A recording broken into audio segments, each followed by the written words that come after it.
राधे राधे, जय श्री कृष्णा, जय जय श्री सीताराम। मानस पीयूष बालकांड। शंभु कीन यह चरित सुहावा, बहु कृपा करे उमहि सुनावा। सोय शिव काग भुसुंड ही दीना, राम भगत अधिकारी चीना। ते सन जाग बलिक पुण्य पावा, तिन पुण्य भरद्वाज प्रतिगावा। अब बाबा कह रहे हैं कि ये राम जी की कथा किसने किसको सुनाई, कैसे कैसे इसकी श्रृंखला चली।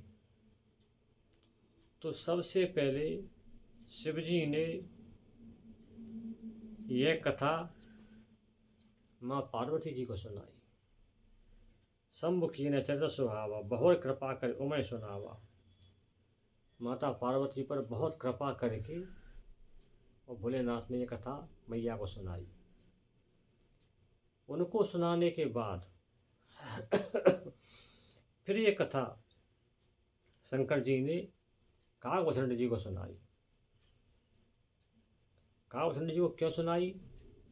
क्यों वो राम भक्त थे, इसलिए कथा सुनने के पात्र थे।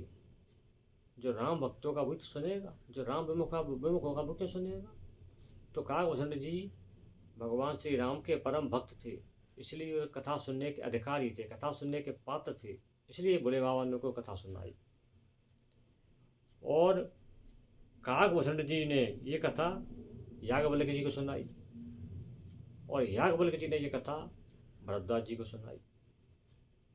इस प्रकार से कथा का सीक्वेंस चला।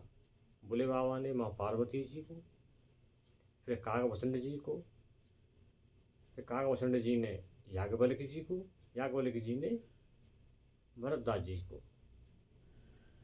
अब बाबा का कहने का तात्पर्य यह है कि माँ पार्वती पर विशेष कृपा करके सुनाई थी ये कथा, और कागभूषण जी इसके अधिकारी थे, राम भक्त थे, इसलिए सुनाई थी। और याज्ञवल्क्य जी के लिए और भरद्वाज जी के लिए कुछ भी नहीं कहा है। न तो ये कहा है कि ये अधिकारी थे, न ये कहा है कि राम भक्त थे। इसलिए नहीं कहा कि वो दोनों रिसीवर थे, वो अधिकारी भी थे और परम भक्त भी थे, समशील थे, दोनों ही परम विद्वान थे। याज्ञवल्क्य जी में वक्ता का गुण था, भरद्वाज जी में श्रोता का गुण था। ऐसा नहीं था कि याज्ञवल्क्य जी कथा सुना रहे हैं और भरद्वाज जी सुनते सुनते मूल कथा से हट करके कोई दूसरा प्रश्न करते हैं उनसे। नहीं, वो कुतर्क नहीं करते थे, इंटरसेप्ट नहीं करते थे। याज्ञवल्क्य जी सुनाते थे, भरद्वाज जी सुनते थे बैठ के। ये विशेषता थी। मैया पर कृपा करना क्यों कहा? मैया क्या अधिकारी नहीं थी कथा सुनने की? मैया अधिकारी तो थी, लेकिन मैया ने एक बार बाबा की बात नहीं मानी थी। बाबा ने मना किया था कि भगवान श्री राम की परीक्षा लेने मत जाओ। ये नहीं मानी, चली गई। तो बाबा की बात नहीं मानी, तो इसलिए ये अधिकारी नहीं थी। वो तो कृपा करके बाबा ने सुना दी, कृपा कर दी बाबा ने, सुना दी। और कागभूषण जी राम भक्त थे, इसलिए उनको सुना दी। तो बाबा का कहने का मतलब ये है कि राम जी की कथा, जो राम जी का प्रेमी हो, राम जी का भक्त हो, जो समशील हो, मतलब सुनने में उसकी रुचि हो, उसको ही सुनानी चाहिए, हर किसी को नहीं सुनानी चाहिए। जो राम विमुख हो, कुतर्क करे, उसको बिल्कुल भी मत सुनाओ। ये बाबा का भाव है। अब बाबा क्या कहते हैं आगे? ते श्रोता बकता समशीला, समदर्शी जानहि हरि लीला। जानहि तीन काल निज ज्ञाना, करतल गत आमलक समाना। वही बात आ गई। ते श्रोता बकता समशीला, समदर्शी जानहि हरि लीला। याज्ञवल्क्य जी महाराज और भरद्वाज जी महाराज समशील थे और समदर्शी थे, उनको सब कुछ पता था, वो सब कुछ जानते थे। फिर भी एक सुना रहा है, एक सुन रहा है, बैठा बैठा चुपचाप, वो कुछ भी नहीं बोल रहा है, बीच में हूँ करता जा, सुनता जाता है आराम से। और उसको सब पता है और सुनाने वाले को भी पता है। दोनों समशील वक्ता श्रोता थे, उनमें सुनाने की क्षमता थी, उनमें सुनने की क्षमता थी।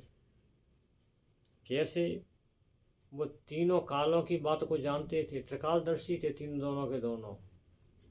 और कैसे जानते थे?